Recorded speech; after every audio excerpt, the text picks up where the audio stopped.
Okay, so wish you all a happy new year. I hope you are doing well.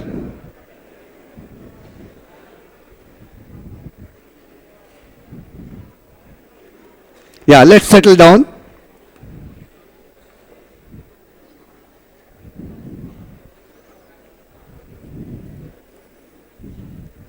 Okay, so let's start.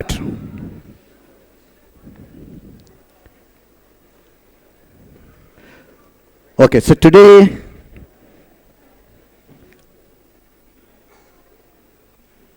are you enjoying this course? This course is meant to enjoy. Okay, so the next week, the discussion in the sections will be based on what we discussed today. All right?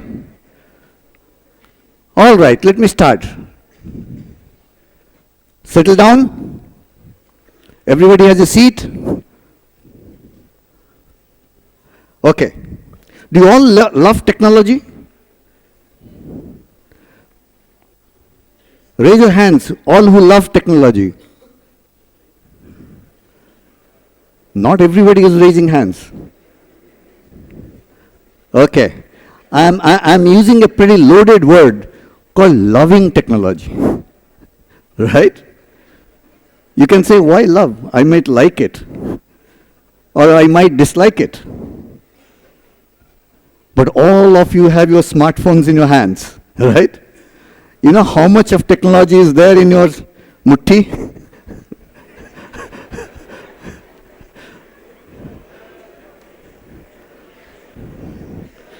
So when somebody says you love technology, you know what it means. Loving technology would mean you trust technology, you take care of technology, you are responsible for technology, and you have knowledge of technology. So loving means all that, right?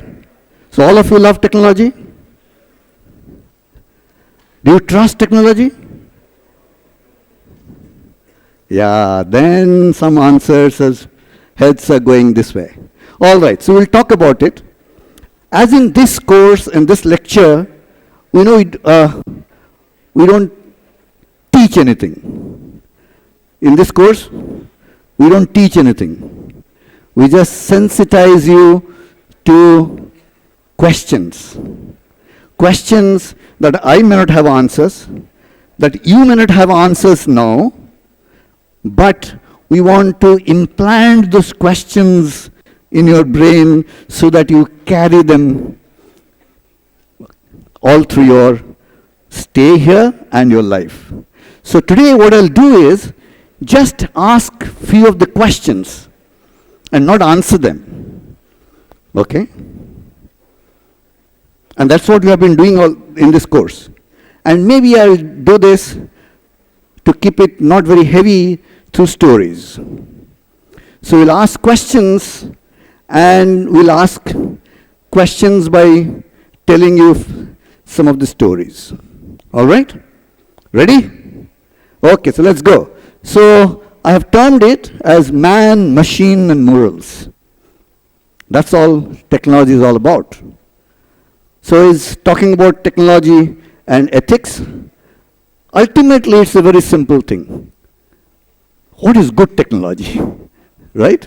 If it is moral, then it's either good or bad. Correct? So that is the simple question. Looks all right?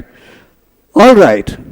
First thing, I'll tell you about some of the popular attitudes to technology, which we sometimes assume to be true. Some people may not, but let me raise those popular ideas about technology. One is, in technology, there is a content and there is a context. Technology, engineering, you do something, you produce a product, and this product is now used in the society, right? So as if they're two separate things. There is content and there is context. All right? So one of the one of the characteristics of content in technology, and probably even in science, that we isolate the variable, right? And then build on something of that. So technology quite often involves isolation, okay? Make it simple, and then from the simple, build complex things, all right? So power comes from starting from simple things. And then once it becomes complex, you put to the society for use, for what? For comforts, for convenience, and sometimes for cruelty, right? So these are as if seems two separate parts of technology. One is the content, one is the context, all right? Let's look some of the attitudes to tech, okay? Some classic is reason-based. It is devoid of emotions.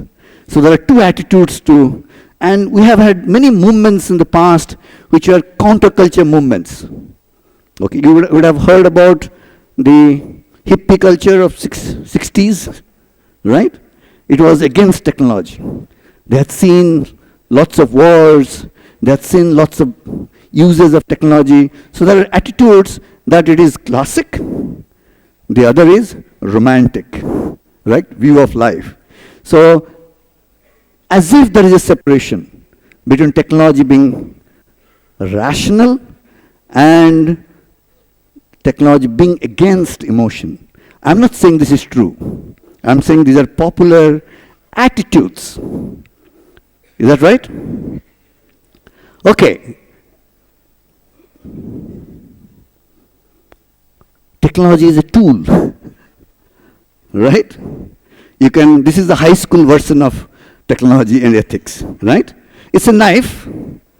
You can cut fruits and you can spill blood, right? So technology is only a tool. So it's the user who is either wise, fool, or evil. So we're all having technology in our hands. Now you have to decide whether you are wise or you are foolishly using some of those technologies or you are employing it for evil. So there could be whether you are the slave or you are the master. Okay? They say that guns don't kill. The man behind the gun kills. That's the popular attitude to technology as evil also. Gun is not evil, right? It can be used for many good things. But, so this is a popular attitude. This is an assumption. I'm not saying this is right. Okay? So one should examine these assumptions. And in our class section discussions, maybe we'll do that. All right? Let's say technology is slave or master. Is it a slave or a master? Quite often it starts with slave and starts becoming master. I don't know how many of you know how to drive a car. All of you have learned driving? No? Too busy preparing for JE, right? When you first drive a car, you start learning, the car drives you. It takes you, okay? And then once you become a master, then you can drive. So all technologies also have this inherent in them. They can drive you. Have you made presentations like this the way I'm making? In school? No? So you make slides, right? And you see, once you have made the slide, it's technology, right? After that, the slides become the master. And you are the slave, and whatever is on the slide, you read out, right? And what are these slides? These are called PowerPoint. PowerPoint. And what do they use? They use bullets, right? Bullet points. So kind of authoritarian views that is embedded in the technology that we do. So we have to be very careful and ask the question, the technology that you use, is it my master or my slave? And these days, you are using many of the software which we will discuss separately in a separate class, in which there are features which are intended, designed to make you slaves. Correct? You use Instagram Reels, right? You just can't help keep doing this, even in your sleep, right? There are designed features in the technology to make you slaves, okay? Unless you are aware of it. So Instagram or Twitter are not merely tools, okay? But technology is inevitable, correct? Either keep up with it or be left behind it. These are the popular attitudes, which may be true, may not be true. All right? Okay. Next question is technology culture specific? What do I mean by that? The vision of man we have been hunter and gatherers, right? From that point onwards, when you picked up a stone to kill an animal, it was technology. You had to pick up the right kind of stone, right? Or break it in such a way that it has the killing capability. That's also technology, correct? So, does technology depend on culture? For example, in the West, okay, how nature has been seen? Nature has been seen as an adversary. Very bad weather. Have you heard of the American winter now? Okay. I don't know how people live there. All right? Or, so nature has been adversary. It has to be conquered. That's normally the vision of nature in the West. In the most of the Eastern cultures, that's not the vision of nature. Nature has been very bountiful. Nice rivers, fruits, okay, it didn't have to do much. So the vision of nature has been very different. So does technology depend upon the kind of culture that you are brought up in? Think hard, okay? Let's say, to give an example, medicine. The modern medicine that we know now, developed in the West, but much before that there have been medicines in China, acupuncture, right? Or Confucian practices of medicine. There have been lots of different, homeopathy. I don't know even what are the principles of homeopathy, right? Ayurveda doesn't see your body as parts of a machine. It sees as a delicate balance between, kapha, vata, and pitta. I don't know if you have tried it. In some things it works, but the view of nature or the view of human body is very different in different cultures. Okay? The human body was considered holy. You can't vivisect it. You can't dissect it in many cultures, right? But modern medicine arises out of vivisection, right? Think the digestive system is a machine. And in your school, you do a high school project of how the digestive system is a machine, right? And now we know it's not just a simple machine. Digestive system is a second brain. The way different organs interact, modern medicine is learning, is a lot more complicated than understanding simple parts and putting it together. So the view of nature might decide the content of technology. Except that if one view becomes dominant view, okay, then of course technology also becomes similar or homogeneous. Correct? Morals. Most of the morals, people say, we have obtained from religion. Quite often. Religious traditions. Okay? In Indic tradition or Vedic tradition, most of our morals might come from Ram Rajya. In Islamic tradition is the Ummah, right? Or in the Christian tradition is the city of God. Have you heard of these phrases? Or all Latin and Greek to you? Okay?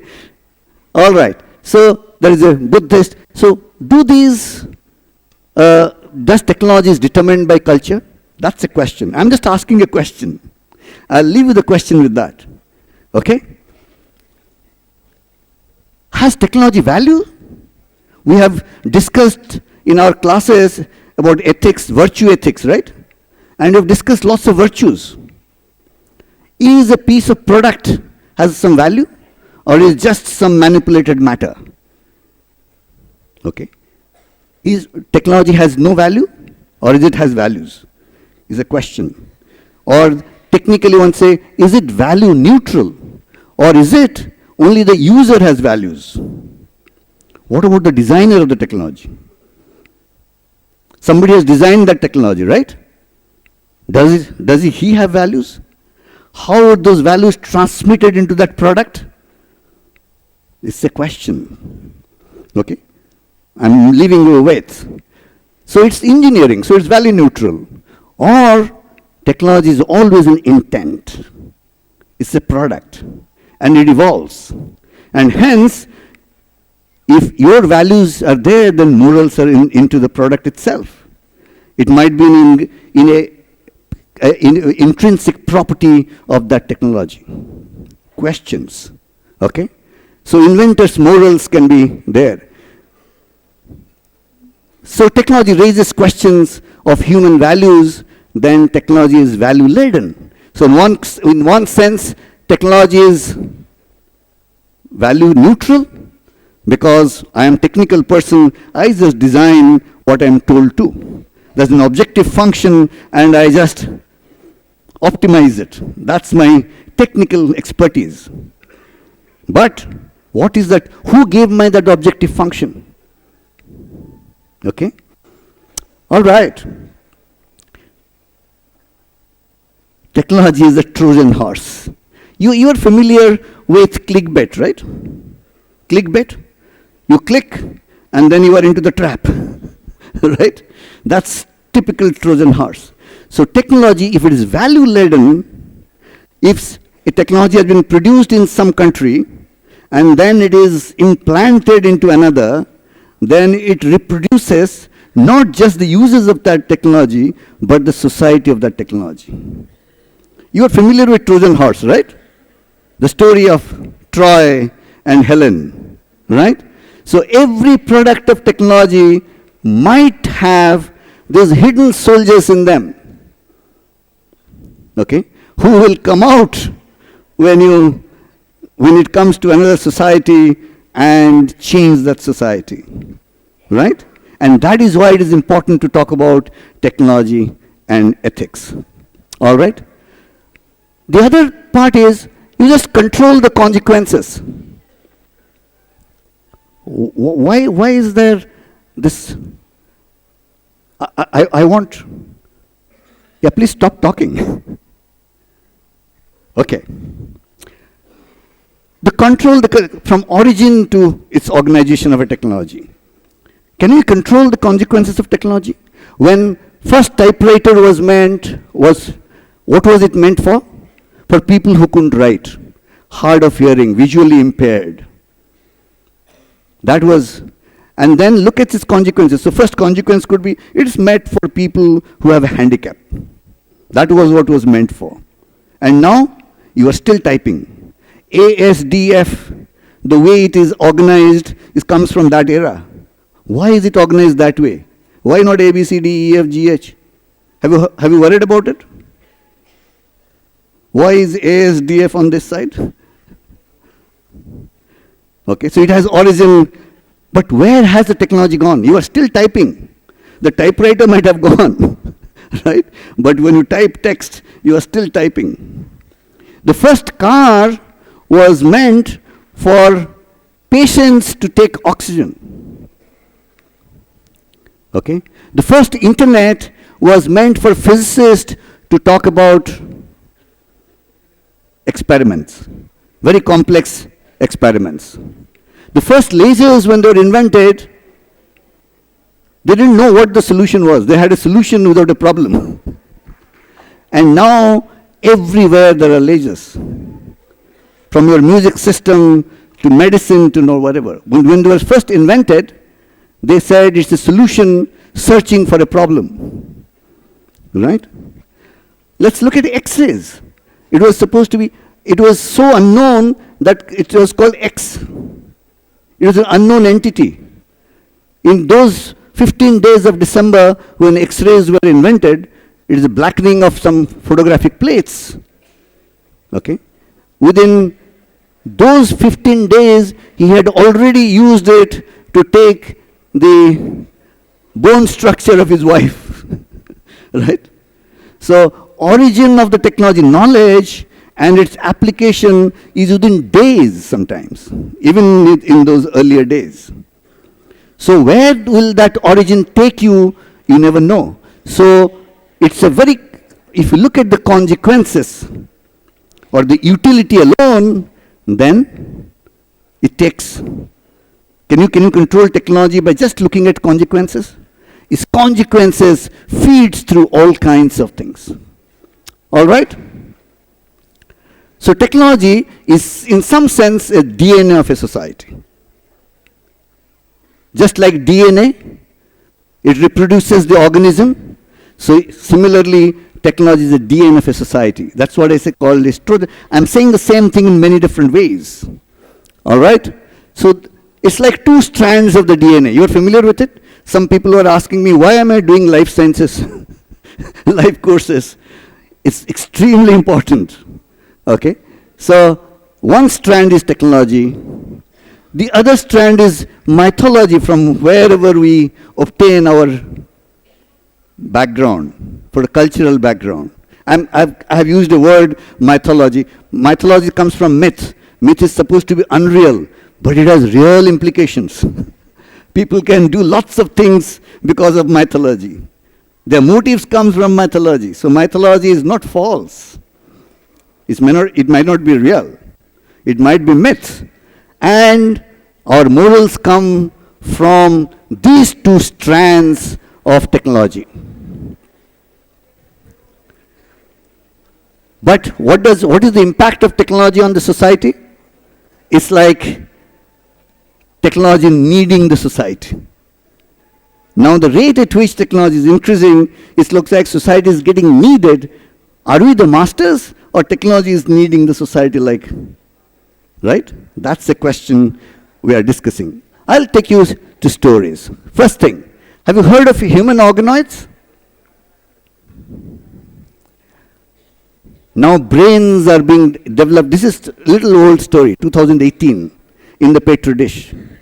Brains, stomachs, breasts, kidneys, everything now in a small, but is made for disease models.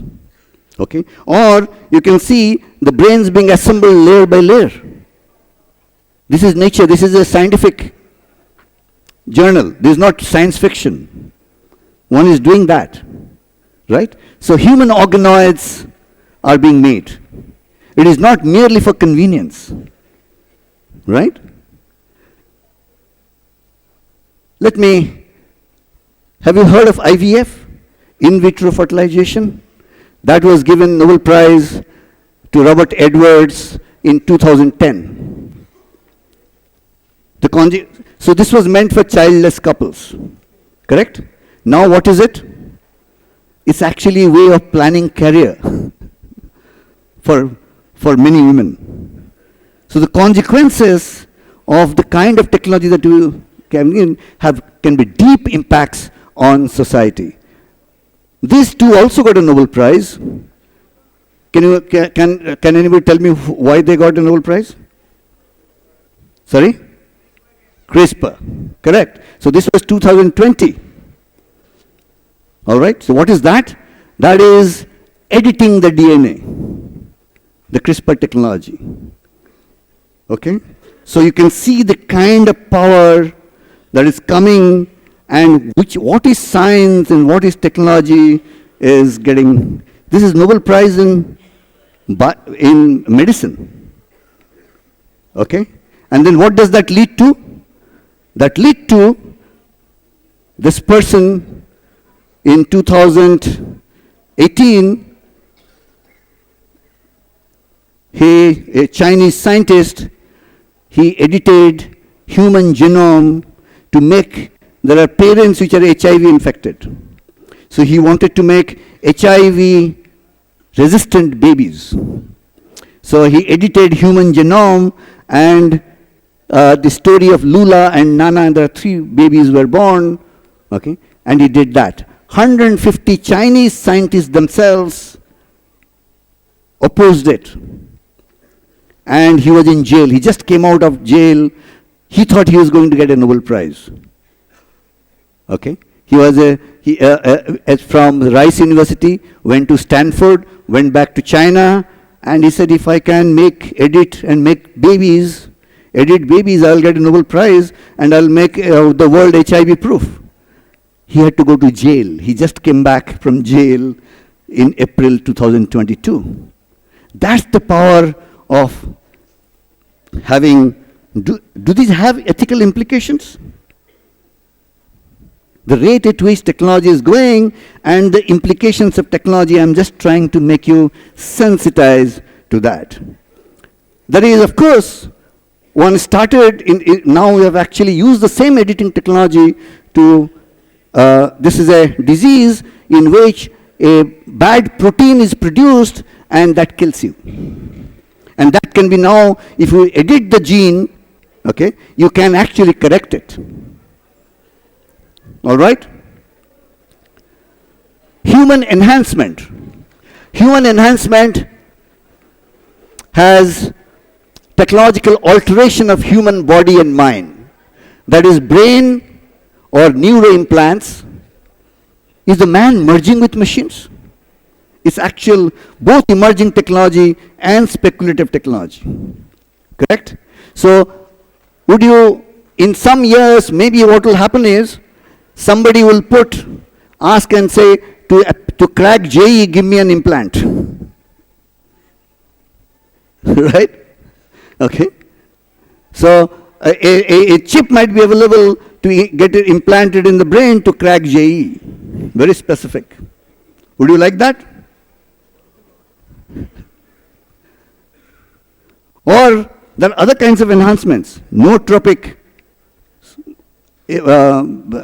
which will change your cognitive aspects, right? Chemicals, which might make you enhanced cognitive abilities. Does that raise moral implications? There is a inventor, very famous inventor in the US, who says he has invented lots of things. Some people consider him a crackpot. Okay, he says it's really possible to upload my mind into the cloud in a few years' time. And okay, or your cognitive functions can be in a machine and you can be connected, exocortex. So man and machine slowly merging, okay? If you do that, what is your identity? I don't know, many of you might have seen a movie called Ship of Theseus. Have you seen? Every part organ comes from somewhere else, right? And then where is the identity? If all your organs are from somewhere else. Okay, that's the Ship of Theseus. So identity, so brain or neuroimplants, this is actual technology today. You can have an implant, this is meant for patients, which can run down and make your hands have become useless, and if after the implant, you can actually pick up things. So brain implant and neuroimplants is real technology. This can be at the moment still science fiction, okay, but some people feel that even that is possible. But what is the purpose of the enhancement? Human enhancement. To make us a better human beings. But is the purpose clear? That's the question that a philosopher asked. You're all sci-fi, right? Asimov's fans? Have you had time to read some Asimov fiction? Roboethics. In fact, this book, for the first time put together after lots of trials, the first law, you may not injure a human being. Second law, obey the orders given it by human beings. Third law, it must protect its own existence. A robot, as long as such protection does not conflict with the first and second law. The three laws of robots are put in a particular order. If you change the order, then the consequences are different. What the robot can do and what cannot do. And because of lots of criticisms, Asimov agreed to a robot may not harm humanity or by inaction allow humanity to come to harm. That's the law. But some of the people who are actually making robots now, one of them I am quoting, Asimov rules are neat, but they're also bullshit. For example, they're in English. How the heck do you program that? What is harm? What is humanity? How do you program to say that I will take orders from a human being?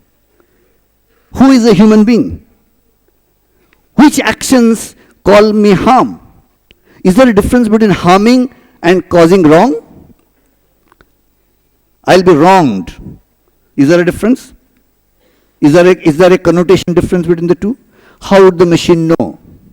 So can the robotics actually be programmed? Or is it just fiction? Or meant to write science fiction? So are these theoretical questions? Okay, I want to quickly go into how theoretical they might not be. For example, you have been hearing about driverless cars, right? Autonomous vehicles. Whom should the autonomous vehicle protect? Suppose there is a scenario of an accident. Whom should it protect? The driver or the pedestrian? Will I buy a car which it doesn't protect me? Is that a moral question? While buying the car, what is it programmed for if it is autonomous? So somebody from MIT created a moral machine. That is, he said, the car, a thought experiment is a very common thought experiment in ethics. That is, an accident is likely to happen. On one side there is some people, for example, let's say some homeless persons, two homeless men and women, and the other side there are two women and men who are business executives. Now the brake has failed, right? So what should the machine do or the driver do? It either hits them or them. So they created many scenarios of that. It's called the trolley problem. But it is now, it's now the problem of real AV. The machine has to decide between the two. So 40 million people responded in 233 countries. It was not left to some moral philosophers to decide. Okay? And the result is hit and miss. So this was in 2018, published in Nature. Okay? So if you take the average adult percentage, okay, and compared to that, person with a pram, people said there is more probability that I would protect them. And so on and so forth. Girl comes above boy, pregnant woman, male doctor, cat is the least preferred. Criminal comes before, on top of that. Okay, dog, old woman, old man, homeless person, fat man, fat woman. Is a moral machine. 40 million people responds based on that. Okay? So AV that puts my safety first, even if its risks are disproportionately high for others, who is responsible? Me or the machine? Or the designer of the machine? Okay? It's not me, it's the machine. Have you heard of the over the horizon games, Game of Drones? Not Game of Thrones. Okay? So this is the controller, the Air Force pilots, video gamers in US who are inside here and controlling bombing in Afghanistan. Okay? Just sit in there in United States. And they have employed video gamers who are very good at video games. Young graduates who are video gamers to become drone pilots, sitting in US and targeting targets in Afghanistan, okay, through drones. You must have heard about this, right? Okay, so there is a very famous, there are two people who came out and said, we just couldn't take it. They're video gamers. There's a movie on them. Brandon Brandt, who said, there were three people, and I was told, three people working in Afghanistan with sticks. And I was told to put the crosshair among the two. The other person should see what is happening. And then he put the target, because they could see it visually. And he describes that he hit it, the third person was watching, it is so accurate. One of the persons lost his leg, is bleeding, and his leg is in his own hands. And I saw him die. And it took a long time. And all this is video recorded. So this is the game of drones. Technology is in between. So as a drone pilot, you are simply operating a drone. Are there moral consequences? So these people came out and said, you just can't take it anymore. Okay? So what is autonomy? So these are autonomous vehicles. Drones are autonomous, right? So what is autonomy? Autonomy is that without human intervention, you come to a decision, you do an action, and you take the responsibility for it. If you are a patient who have lost cognitive abilities, then you can't be moral. You cannot be deciding for yourself. Then somebody else will be deciding, right? So autonomy means without human intervention, we should be able to take a decision, autonomous objects. So decision making, targeting, a machine making a decision about the target. Is it the use of the technology, or is it embedded in the technology? Action can be taken. Given an order, somebody gives, but decision to target, the objective, setting by a robot or a drone. All right? So missions with morals, is there a self-contradiction? If it has morals, it should be a person. Can machines have morals? It's possible, it's a self-contradiction. But that's exactly what we are trying to do now. So morality has intent and action. And together, can you program that? Can you program both intent and action? Can you produce a moral automata? All right? Or is it morals men behind machines? Okay? So this is the drone that I was talking about, is the arming a Reaper drone with the Hellfire missile. You must have recently heard that one high-value asset was hit in Afghanistan, okay, who was standing on a balcony and he was just hit. Exactly, of that person alone. Okay, so that kind of accuracy, and was operated from United States. Or in Afghanistan, there was the whole family died because they thought there was a high value, while Afghanistan, they were taking out people from there, right? So who was responsible? Is the operator, or there was an AI involved in between, in the targeting? So did the machine take the decision? Can machine take a decision? On what basis does it take a decision? Right? Machine gun and the modular advanced armed robotic system. Okay, so this is already in the US being used. In fact, India is now getting this Reaper drone, okay, from US.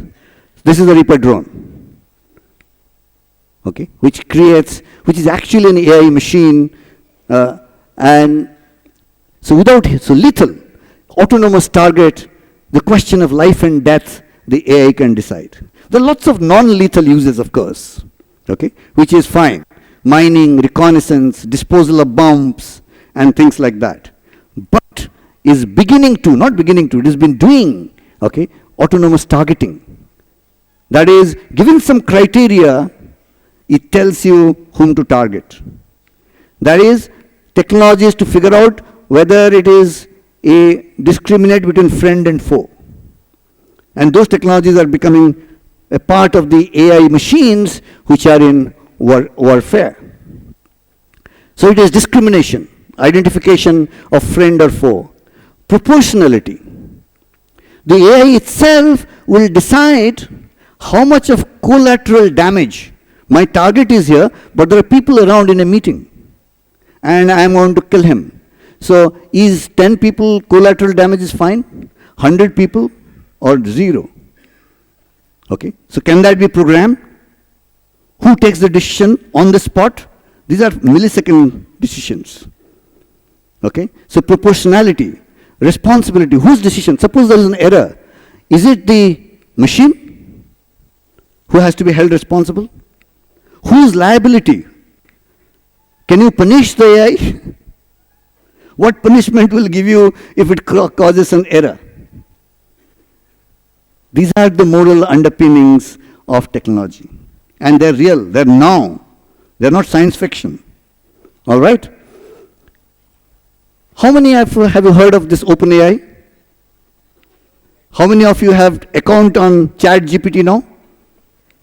You have account on ChatGPT? It's a revolution that has hit us. And that hit us in November. In every magazine, this is from New York Times, okay. Every day there are at least 3 articles. What are the articles? The brilliance and weirdness of ChatGPT. Can ChatGPT make this podcast? The podcast fellow is saying, maybe ChatGPT will make my podcast. Will ChatGPT make me relevant? There is a cartoonist, Sarah Anderson. She wrote yesterday in New York Times that, people just can get my cartoons done. Okay, exact same style. And they have to put in. The kind of power that last month, November, has given AI is unthinkable. To the extent, now in the media, you know Trevor Noah? Okay, even he is interviewing OpenAI people, okay, for last 3 days. It has just a revolution that is, how many of you don't know anything about ChatGPT? Oh, I'm sorry. I thought you would know better than me. This is a conversational AI which is just phenomenal. Okay? And it can do your homework. You can write your code. Okay? All your homework, it can be done by this, the kind of power that has been unleashed.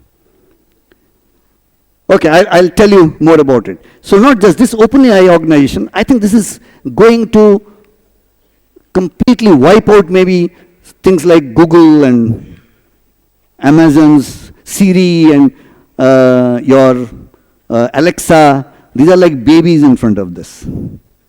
All right? And I can predict that half of you would be writing APIs for OpenAIs like this. What is API? Application Programming Interface. This will become your job. You will become slaves of this AI for every job that you do, right? So you will be writing APIs for different programs for a company, okay, to make your chatbots intelligent. Half of you will have that job over the next few years. Let me predict you. All right? There is DAL E2. How many of you know, have you used DAL E2? Only one. DALL-E. So powerful in image. This was ChatGPT is If it was ChatGPT for text and conversation, DALL-E for image. You can just make any image. You can say any text. That is, I want Van Gogh, Taj Mahal in desert. And it will produce a picture, okay, with Van Gogh style, okay, whatever you say. What it has done is it has vacuumed in all the images and its captions, and now uses trained models to produce it. Right? What is Whisper? Whisper is a translation to any translation from any language to any language. And alignment, the startup fund, these are all OpenAI's ready to be used. And they are one generation ahead. So the question is, the questions of morals are no longer just academic issues. Because many of these the AI, they were trained and they had to be shut down once they was made public. Why? Because it started spewing out Gali. Because if you train the model in the world, there's a lot of violence, there's a lot of adult content, okay? And lots of things which, in fact, more of those things. So the model learns that. And then within minutes, it starts spewing out those things. And they had to be shut down. There have been 3-4 such AIs who had to be shut down because they started violence talk or output. So you can see the morals that I'm talking about is no longer a separate question from technology. It's ingrained in it. All right, I will show. This is ChatGPT if you don't know. Okay, this is their examples. Explain quantum computing in simple terms. It will give you that.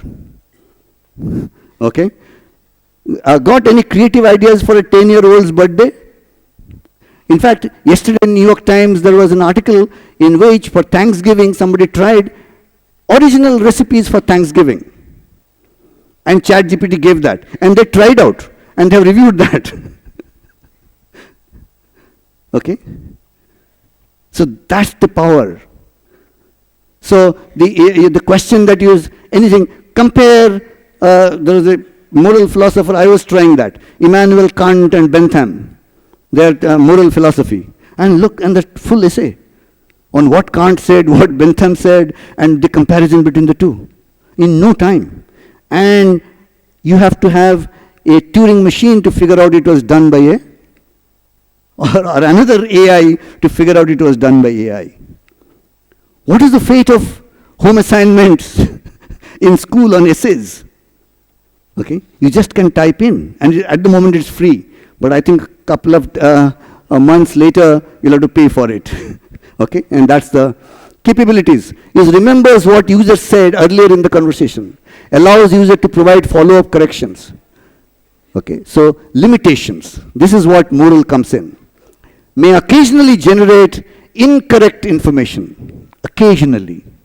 May occasionally produce harmful instructions or biased content. Bias.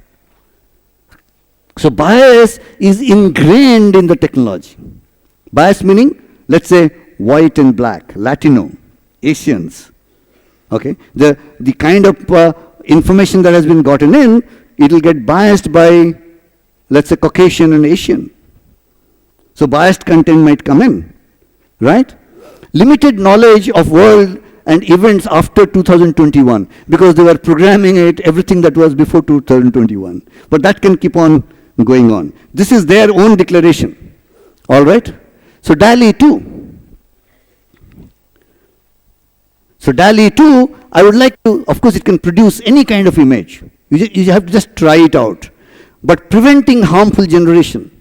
So the designers of DALL-E 2 has to make sure that they prevent harmful. By removing the most explicit content from training data, we minimize DALL-E 2's exposure to these concepts. So you have to make APIs, application programming, such that moral filter is there. For example, in DALL-E 2, if you put Obama or Narendra Modi, it will not take it. You cannot produce an image using Narendra Modi and Obama. Okay, I'll quickly finish. phased deployment of based on learning, curbing misuse. So this is a part of the technology. All right? There is something called open alignment. Okay? You wrote something, and then the alignment will critique it so that you can find out your flaws. It will produce suppose a movie. You say, this is my movie or this is my summary, please critique it. It will produce its critiques. Open alignment. It's already working. So learning to summarize human feedback, summarizing books, summarizing whole reports, so that you don't have to do the research. So AI will be doing the research for you. All right? So in limitations, this is where the moral comes in. Okay?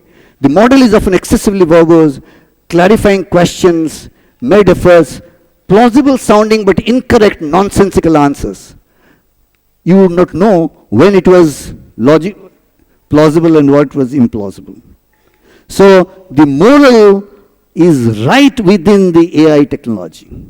Okay? And you ask for advice, moral decisions, whether I should do it or not do it, whether I should lie on this occasion. It will give you an answer, and you won't know how to evaluate it. What are you doing? Okay? Giving the machine the power to make your moral decisions. All right? They're saying, for example, they say what humans want. I don't know why it went. What is it going to do? It's going to produce what humans want. Align. And then look at this, the moral. Helpful, truthful, and safe. Truthful? How does the machine know what is truthful and safe and what is helpful? But it's already there. It'll claim that. Okay? So do you know, how many of you recognize this photograph? Yes? Sam Bankman-Fried, who is now in jail. He became a 26 billionaire, okay, at a very young age of 28. He's now in jail. All right? What was he doing? Cryptocurrency, FTX. Okay? And what was his motive? His motive was not to make money. His motive was these two persons. Effective altruism. Make money so that the world can be made better. So every dollar they earned, they gave it for making life better in Bangladesh and Africa. Okay? So effective altruism is a movement. And he's one of the, So I'll just quickly, okay. Sorry. I'm going. Okay. So he is one of the philosophers, youngest philosophers in Oxford. He was one of the main architects of this effective altruism. And he is one of the main philosophers. So this is all being done, okay, for moral pillars. Making money, making billions such that they can do effective altruism. Kind of moral and technology mix up, right? That motive was moral, okay? And then at some point of time, they were scamming users, okay, such that they can make more money. But the aim was to make money is some kind of modern Robin Hood, right? Scam people for your ultimate sin of having privileges. All right? Okay. Our digital future. This is an age of surveillance capitalism by Sovan Joseph. Our fight for a human future. What is important is, what are these companies like Alexa or Amazon doing? They're doing human experiences free raw material for translation into behavioral data. So you are giving input. They are using that for commerce. And it's a very simple model. Okay? It's not just contextual, it is a lot more than that. Your voting pattern, what you want to do, you would not know what you want to do next day. Google would know. That the predictive models are become so powerful. So they're making money out of what is freely available, that is human experience. Okay? I don't have time to read through this. I thought I would read through that. Okay? It's an extremely important, it's a 690-page book. Okay? Extremely well researched. How these companies are making money. Very few people in this world handful of people are controlling the world now. Billions, okay? So technology has given that power of inequality. Very few people, very groups of people controlling. In fact, sovereignty has no meaning. The Google and the likes are controlling the world. So the moral of these technologies are within them itself. There are tests for AI. There are 16 tests, and all of them are I want to produce an ethics automata. So have an automatic model in AI. I will not go through this, but AI-powered surveillance is one of the most important used at the moment. Okay? Can AI be taught common sense? It's a big question. Common sense meaning is called the corner problem, which lies beyond, it cannot be extrapolated. A patient is lying and bleeding and there is a queue. Would AI know that I should break the queue and get the medicine from the store? That is, okay. So our morals are part of our common sense? And can AI be taught common sense? This is a big question. So how do you make moral automata? Should you make a moral automata? Okay. I thought I'll say more, but for want of time, I will not do that. So can tech be a solution for moral impact of tech? Or let's say, can more tech be a solution for moral impact of tech? All right? So why do you have technology? Because desire for efficiency and power.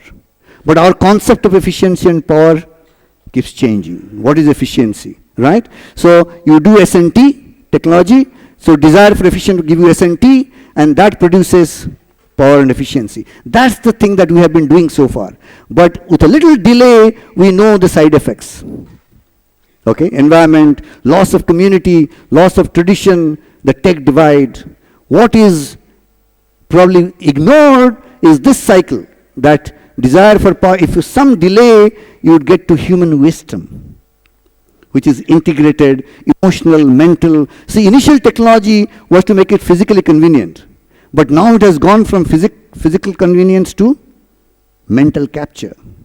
Okay, your psychological capture, maybe your spiritual capture. All right, and hence, unless this lower cycle also come into being, okay, we would be on a path of destruction. And that is why courses like this are important. Okay, the widening gap between technology and morals. All right, so growing gap between tech and wisdom. Where is the sources of power? Most of the traditions will take you, source of power should be inside. Okay, but the source of power currently is all exterior. Technological progress is exponential. So can morals catch up?